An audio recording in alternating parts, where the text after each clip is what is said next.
जय श्रीराम. बालमित्रांनो, काल आपण बघितलं की राक्षसांचा वध करून विश्वामित्रांनी ज्या कारणासाठी रामाला आणि लक्ष्मणाला आणलं होतं, म्हणजे त्यांचा यज्ञ निर्विघ्नपणे पार पडावा यासाठी, ते काम झालं. आता राम आणि लक्ष्मणाला अयोध्येला परत जायचं आहे. पण विश्वामित्रांना जनक राजाकडचं बोलावणं आलं. कशाचं? मिथिलेकडून त्यांना मिथिलेचा राजा जनक त्याच्याकडून बोलावणं आलं. त्याच्या मुलीचा म्हणजे सीतेचा स्वयंवर होतं आणि त्यासाठी विश्वामित्रांना तिथे जायचं होतं. तेव्हा विश्वामित्रांनी राम आणि लक्ष्मण यांनासुद्धा अयोध्येला परत न पाठवता स्वतःबरोबर मिथिलेला घेऊन जाण्याचा निर्णय घेतला. तसं त्यांनी मुलांना सांगितलं. आणि आता राम, लक्ष्मण आणि विश्वामित्र मुनी हे जनकनगरीला म्हणजे मिथिलेला जायला निघालेत. आता पुढे बघूया. मिथिलेचा राजा जनक याला भूमीत मिळालेली कन्या जानकी हिचं स्वयंवर आहे. भगवती सीतेची जन्मकथा. रामलक्ष्मणाचे येथील काम झाले, पण विश्वामित्र म्हणाले, तुम्हीही चला माझ्याबरोबर, मिथिला नगरी बघण्यासारखी आहे. राम लक्ष्मण विश्वामित्रांसोबत मिथिलेला निघतात. विश्वामित्र सीतेची जन्मकहाणी सांगतात. मिथिला नगरीच्या राजाला जनक म्हणतात. त्या प्रत्येकाचं वेगळं नाव असतं, पण गादीवर बसला की तो जनक. यावेळच्या जनकाचं नाव होतं शिरध्वज. राणी सुनयना. यांना बरेच दिवस अपत्य नव्हतं. राजा जनक धर्मशील आहे, प्रजा सुखी आहे. एक दिवस एका मोठ्या यज्ञाची मुहूर्तमेढ करण्यासाठी राजा जमीन नांगरत होता. यजमानाने यज्ञभूमी सोन्याच्या नांगराने नांगरायची असते, अशी तिथली प्रथा आहे. सोबत सगळे ऋषीमुनी असतात. जनकाचे कुलगुरू शतानंद आहेत. शतानंद हे अहल्या आणि गौतम ऋषी यांचे सुपुत्र.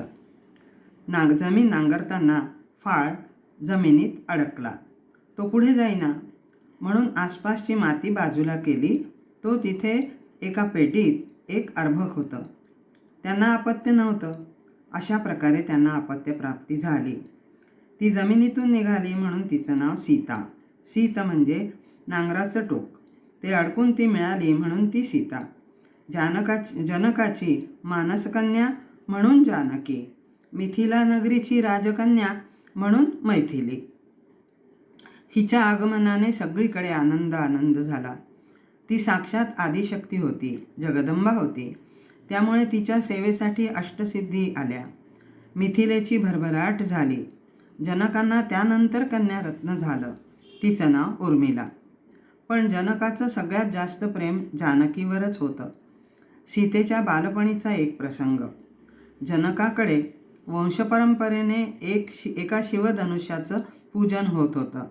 या शिवधनुष्याचं नाव आहे पिनाक. या धनुष्याने शिवाने त्रिपुरासुराचा नाश केला होता. हे धनुष्य खूप अवजड होतं. त्याला उचलायला 100 माणसं लागत होती. राजा जनक रोज त्याची पूजा करतात. एक दिवस त्यांना कामानिमित्त बाहेर जावं लागलं. धनुष्याच्या पूजेची जबाबदारी आपल्या पत्नीवर त्यांनी सोपवली आणि ते बाहेर गेले. पूजेची तयारी करण्यासाठी जानकी तिथे आली. तिथे बरंच निर्माल्य आणि कचरा जमा झाला होता.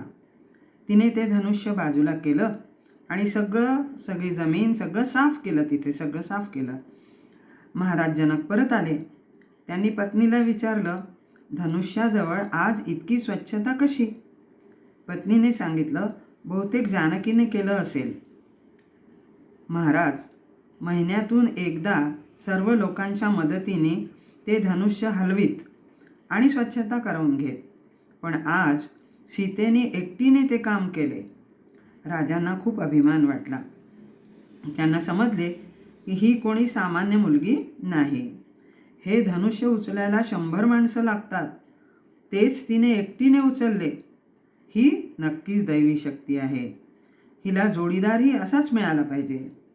त्यांच्या मनात आलं, या धनुष्याचा भंग जो करू शकेल तो सर्व शक्तिमान असेल, किंबहुना तो दैवी असेल. ठरलं तर मग त्यालाच मी माझी जानकी देईन. स्वयंवराची ही अट सर्व राजांना सांगून त्यांना स्वयंवरासाठी पाचारण करण्यात आलं. विश्वामित्रांनी सीतेच्या जन्माची कथा सांगितली. पुढे ते म्हणाले, आत्तापर्यंत अनेक राजांनी ते शिवधनुष्य उचलण्याचा प्रयत्न केला, पण कोणालाच काही जमलं नाही. लक्ष्मण मनात म्हणाला, अजून माझा दादा तिथे पोचला नाही आहे म्हणून. म्हणजे काय की त्याचा विश्वास होता की माझा दादा जर तिथे पोचला तर तो नक्कीच ते शिवधनुष्य उचलेल. राम, लक्ष्मण आणि विश्वामित्र मिथिलेच्या प्रवासाला निघाले. विश्वामित्रांनी परोपरीने त्या दोघांना घडवण्याचा प्रयत्न केला आहे. त्यामुळेच तर 14 वर्ष वनवासात त्यांना काढता आली. विश्वामित्राचे स्थान रामचंद्राच्या जीवनात फार मोलाचं आहे. राजा कसा असावा? शूरवीर, बलवान, राजकारण धुरंधर आणि तसाच तो कोमल अंतःकरणाचाही असावा. आणि असा राजा घडवण्याचं काम विश्वामित्रांनी केलं. तो राजा होता श्रीराम. अहिल्या उद्धार. चालता चालता त्यांना ओसाड प्रदेश लागला. मुलांनी विचारलं, गुरुदेव, हा प्रदेश अतिशय वृक्ष ओसाड असा का बरं आहे? तेव्हा विश्वामित्रांनी त्याबद्दल माहिती दिली. ते काय सांगतात विश्वामित्र? इथे पूर्वी सगळी सुपीक जमीन होती, चांगली शेती होती. जगातला एक फार मोठा ऋषी गौतम ऋषी या ठिकाणी राहत होता. त्याचा आश्रम होता. त्याची पत्नी अहल्या. अहल्या सुंदर होती. ब्रह्मदेवाने स्वतः अहल्येची निर्मिती केली होती आणि तिचे लग्न गौतमाशी लावून दिले होते. गौतम नेहमी जप, तप, अनुष्ठान यातच मग्न असत. एके दिवशी देवराज इंद्र गौतम ऋषींकडे आला. ऋषी घरात नव्हते. अहल्याने इंद्राला ओळखले. त्या दोघांच्या हातून पाप घडले. देवराज इंद्र हा गौतम ऋषींचा वेश घेऊन आलेला होता. महर्षी गौतम जेव्हा परत आले तेव्हा त्यांनी इंद्राला जाताना पाहिले आणि झाला प्रकार त्यांच्या लक्षात आला. इंद्राला त्यांनी शाप दिला. इंद्र तर निघून गेला, पण अहल्या भीतीने थरथर कापत होती. गौतमांनी तिलाही शाप दिला. तू आता या दगडधोंड्यामध्ये त्यांच्यातलीच एक होऊन पडून राहा. इथल्या मातीत मिसळून राहा. तप करीत राहा. कुणीही तुझ्याशी बोलणार नाही, तुझी दखल घेणार नाही. आता मी तुझा त्याग करून चाललो आहे. म्हणजे अहल्या परित्यक्त आहे. तिला तिची चूक कळली. तिने गौतमांच्या पाया पडून क्षमा मागितली. माझ्या या परिस्थितीतून बाहेर निघण्यासाठी काही उपाय सांगा, असे ती म्हणाली. तेव्हा गौतम ऋषी म्हणाले, भगवान विष्णू रामावतारात तुला भेटतील. त्यांनी जर तुझ्या आतिथ्याचा स्वीकार केला तर तू शुद्ध होशील. त्याच वेळी मी तुला पुन्हा स्वीकार करेन. तोपर्यंत तू इथे जप करीत बस. असे म्हणून गौतम ऋषी निघून गेले. गौतम ऋषी गेल्यामुळे त्यांचे विद्यार्थी पण गेले. आश्रम ओस पडला. यानंतर ही भूमी कधीच नांगरली गेली नाही. एका शिळेच्या मागे अहल्या तप करू लागली. ती वायुभक्षण करून राहिली. तिने रामाचा ध्यास घेतला. गौतम ऋषींच्या सांगण्याप्रमाणे कधीतरी राम येतील आणि मग तिचा उद्धार होईल, हा तिचा विश्वास. सतत रामाचं चिंतन करू लागली. विश्वामित्र म्हणतात, रामा, तेव्हापासून ती तुझ्या येण्याची वाट पाहते आहे. आता तिचा उद्धार करायचा की नाही हे तू ठरव. श्रीरामाच्या अंतःकरणात कालवाकालव झाली. श्रीराम त्या शिलाखंडाकडे निघाले. त्यांच्या मागून विश्वामित्र आणि लक्ष्मण. पावलांनी पानांचा आवाज झाला. शिळेच्या मागून आवाज आला, कोण आहे? श्रीरामांनी सांगितलं, मी अयोध्या नरेश दशरथ राजाचा पुत्र राम. शिलाखंडामागून एक अस्थिपंजर झालेली आकृती पुढे आली. तिने प्रसन्नपणे रामांना नमस्कार केला. आकाशातून पुष्पवृष्टी झाली. जय जयकार झाला. प्रभू रामचंद्र भगवान की जय. राम लक्ष्मणांनी तिला नमस्कार केला. त्याचवेळी एकाएकी गौतम ऋषी तिथे प्रगट झाले. त्यांनी अहिल्याचा स्वीकार केला. राम लक्ष्मण त्या दाम्पत्याच्या पाया पडले. त्या उभयतांनी रामाची विधिवत पूजा केली. श्रीरामाचे हे रूप पाहून विश्वामित्रांना त्यांच्या शिकवणुकीची पावतीच मिळाली. श्रीराम पुढे मिथिलेसाठी निघाले तेव्हा गौतम ऋषी म्हणाले, तुम्हाला मिथिलेत आमचा पुत्र शतानंद भेटेल. त्याला ही वार्ता सांगा, आमचे आशीर्वाद सांगा. अशा प्रकारे अहिल्याचा उद्धार करून ही मंडळी मिथिलेस आली. मिथिलेत एका आमराईत ते थांबले होते. जनक राजापर्यंत ही बातमी पोचली. जनक राजा शतानंद त्यांच्या स्वागतासाठी आमराईत आले. त्यांचे भव्य स्वागत झाले. रामलक्ष्मण ही कोण मुलं आहेत असा प्रश्न जनकांनी विचारला. त्यावर विश्वामित्र म्हणाले, का बरं, काय झालं? जनक म्हणतात, आत्तापर्यंत ब्रह्मानंद म्हणजे सर्वात उच्च आनंद, त्याचाच मी अनुभव घेतला. पण आज या मुलांना पाहून त्याहीपेक्षा जास्त आनंद होतो आहे. विश्वामित्रांनी सांगितलं, हे अयोध्या नरेशाचे पुत्र आहेत. हे ऐकल्यावर जनकांना खूप आनंद झाला. हा आपल्या सीतेसाठी योग्य वर आहे असे त्यांना वाटले. पण हा कोवळा राजकुमार एवढे मोठे धनुष्य कसे उचलणार? यावेळी आपण उगीचच असला अवघड पण लावला असं त्यांना वाटलं. जनकांनी मनातल्या मनात देवाला नवस केला, देवा, ते शिवधनुष्य यांच्याकडून उचलले जाऊ देत. दुसऱ्या दिवशी सकाळी राम गुरुजींना विचारतात, गुरुजी, लक्ष्मणाला मिथिला नगरी बघायची आहे, आम्ही जाऊ का? गुरुजी परवानगी देतात. लक्ष्मण विरागी आहे, त्याला काही नगरी वगैरे पाहण्यात स्वारस्य नाही. पण मिथिलावासियांना आपल्या दादाचं दर्शन घडावं आणि त्यांनी त्याची पोचपावती द्यावी ही त्याची इच्छा होती. म्हणून रामाबरोबर लक्ष्मणसुद्धा जनकाची नगरी बघण्यासाठी निघाले. विश्वामित्रांच्या मनातसुद्धा हेच होतं. मार्गामार्गातून ही दोघं फिरत होती.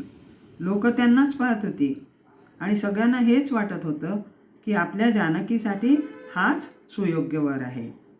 मिथिलावासियांच्या मनात स्वतःचे स्थान निर्माण करून ही दोघी मुलं परत आली. ते गुरुजींची सेवा करतात. सकाळी लवकर उठून गुरुजींच्या पूजेची तयारी करतात. पूजेसाठी फुलं आणायला एका उद्यानात जातात. त्या उद्यानात भगवती जगदंबेचे मंदिर आहे. तिची पूजा करण्यासाठी आईच्या आज्ञेवरून जानकी आपल्या सख्यांसोबत आली आहे.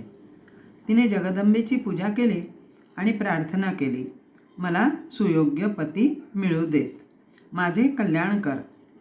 पूजा झाल्यावर सगळ्या मुली परत येण्यासाठी निघाल्या. तो एक सखी काहीतरी अद्भुत पाहिल्यासारखी नाचत आली. तिने रामलक्ष्मणाला पाहिलं होतं. त्याचं वर्णन तिने केलं. सगळ्यांना त्यांना पाहण्याची खूप उत्सुकता लागली.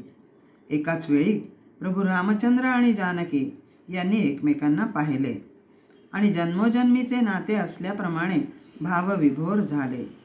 जानकी परत जगदंबेच्या मंदिरात गेली आणि आई, मला हाच वर पती म्हणून मिळू दे अशी प्रार्थना केली. इकडे प्रभूंची अवस्थाही काही वेगळी नव्हती. ते परब्रह्म तर ती आदिमाया. श्रीरामाने लक्ष्मणाला आपल्या मनातली खळबळ सांगितली. दोघे गुरुजींकडे आले. पुष्पवाटिकेत घडलेला प्रसंग त्यांनी गुरुजींना सांगितला.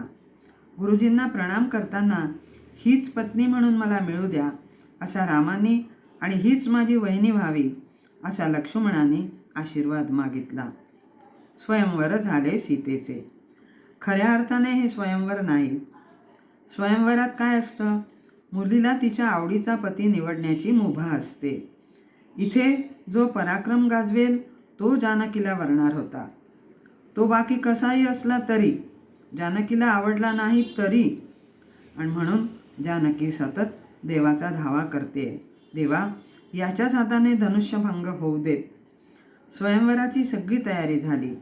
सभामंडप सजवण्यात आला. सगळ्या राजांना आणि मान्यवर अतिथींना त्यांच्या त्यांच्या योग्यतेप्रमाणे आसनं देण्यात आली. सभेच्या मध्यभागी ते अवजड धनुष्य ठेवण्यात आलं. एका बाजूला महिलांची खास व्यवस्था होती. तिथे सीता आपल्या सख्यांसमवेत येऊन उभी राहिली. सगळ्यांच्या नजरा जानकीकडे, तर जानकीची नजर खाली. विश्वामित्रांसाठी स्वतंत्र व्यवस्था. आणि त्यांच्या सवे रामलक्ष्मण. सभेला आरंभ झाला. राजा जनकाने सर्व आमंत्रितांचे स्वागत केले. ह्या शिवधनुष्याचे त्यांच्या कुळात चालत आलेले महत्त्व विशद केले. या धनुष्याला जो राजकुमार प्रत्यंचा लावेल त्याला मी माझी सीता अर्पण करेन. जानकीचा पिता म्हणून मी आपणा सर्वांना विनंती करतो, क्रमाक्रमाने येऊन आपले शक्ती प्रदर्शन करावे. मंदमधुर संगीत चालू आहे. एक एक राजा उठतो आहे. कोणी धनुष्याला नुसताच हात लावला, कोणी शक्तिप्रयोग करून बघतात आणि खाली कोसळतात. आपल्या जाग्याहून उठताना ताठपणे येतात, जाताना खाली मान घालून जातात. त्यांची फजिती पाहून पाहुण्यांचं मनोरंजन होतं. जे एकमेकाचे शत्रू आहेत त्यांना असुरी आनंद होतो. राम लक्ष्मण सगळं बघतात, पण गुरु आज्ञा झाल्याशिवाय त्यांना काहीच करता येत नाही. होता होता सगळ्या राजांचे प्रयत्न संपले. आता जनकाला वाईट वाटतंय, पश्चाताप होतोय. मी एवढा कठीण पण लावायलाच नको होता. माझी मुलगी आता कुवारीच राहणार का काय? पण मग रागही यायला लागला आणि रागाच्या भरात ते बोलले, या भरतभूमीच्या तलावरती भूमितलावर अत्यंत पराक्रमी लोकांना मी बोलावले होते. त्यांचा पराक्रम मी पाहिला होता. पण आता इथे मला वाटतंय की भूमी निर्वीर्य झाली की काय? या भूमीवरचा सगळा पराक्रम संपलाय का? या भूमंडलावर एकही पराक्रमी वीर उरला नाही? हे मला आधीच कळायला हवं होतं. हरकत नाही, तसे असेल तर मी माझी कन्या अविवाहित राहिली तरी चालेल, पण मी माझा पण बदलवणार नाही. राजा जनकांचे भाषण खाली मान घालून सगळे राजे ऐकत होते. पण लक्ष्मणाला ते सहन झाले नाही.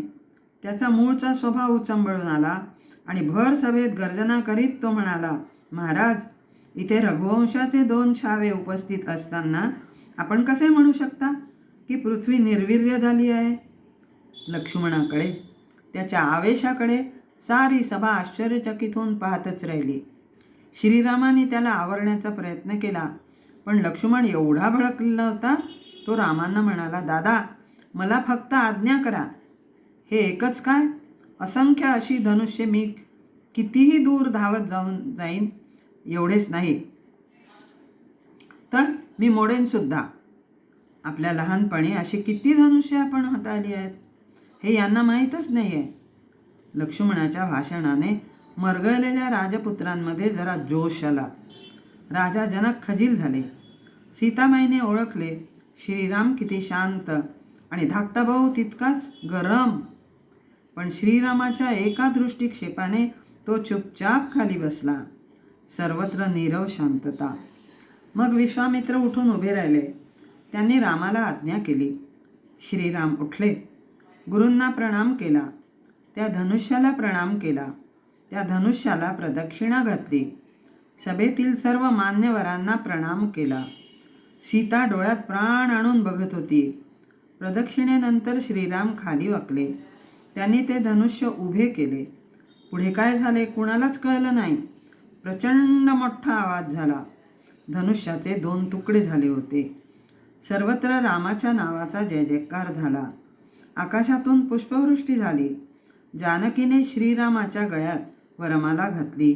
स्वयंवर झाले सीतेचे. आता प्रश्न असा येतो, तिथे आलेले राजे पराक्रमी नव्हते का? त्यांच्याकडे बुद्धी नव्हती का? तर असे नाही, ते सगळे शूरवीरच होते. मग सगळ्या मुरब्बी लोकांना धनुष्य उचलता आले नाही का? आणि केवळ 16 वर्षाच्या रामचंद्राने ते उचलले आणि मोडले सुद्धा. कारण श्रीरामाचे शिक्षण विश्वामित्रांकडे झाले आहे. विश्वामित्रांना 54 प्रकारच्या विद्या महादेवाकडून प्राप्त झाल्या आहेत. विश्वामित्रांनी त्या विद्या श्रीरामाला शिकवल्या आहेत. आणि हे धनुष्य तर शिवाचेच होते, त्यामुळे त्यातली ज्ञानदाची मेघ त्यांना माहीत असणार. म्हणजे कशा प्रकारे हात लावायचा, नुसती शक्ती नाही वापरायची तर युक्ती पण वापरायची. म्हणून श्रीरामाने पण जिंकला. मिथिलेचे दूत त्वरेने अयोध्येला पोचले. त्यांनी ही आनंद वार्ता दशरथांना सांगितली आणि पाचारण केले. अयोध्यावासियांना खूप आनंद झाला. राजा दशरथ मोठ्या उत्साहाने वऱ्हाड घेऊन मिथिलेस आले. महाराज जनकांनी राजा दशरथ आणि अयोध्येच्या जनता यांचे जंगी स्वागत केले. ऋषींच्या मतानुसार 4ही मुलींची लग्ने 4 भावांशी लावण्यात आली. आता 4 मुली कोण आपण ते बघूया. सीतेच्या 3 बहिणी आणि रामचंद्रांचे 3 भाऊ असे हे 4 भाऊ आणि या 4 बहिणी अशी लग्न झाली. रामचंद्र सीता, लक्ष्मण उर्मिला या 2 जनकाच्या मुली, भरत मांडवी, शत्रुघ्न श्रुतकीर्ती या 2 कुशध्वजाच्या मुली म्हणजे जनक राजाच्या पुतण्या. मिथिलेमध्ये महिनाभर हा विवाह सोहळा चालू आहे. सगळीकडे आनंद, उत्साह, जल्लोष आहे. अयोध्येच्या लोकांची खूप चांगली बडदास्त ठेवली जाते आहे. अयोध्येचे लोक स्वतःच श्रीमंत आहेत, वैभव संपन्न आहे, तरीही मिथिलेच्या आगत स्वागताने ते भारावून गेले. महिना कसा संपला ते कळलंच नाही. जय श्रीराम.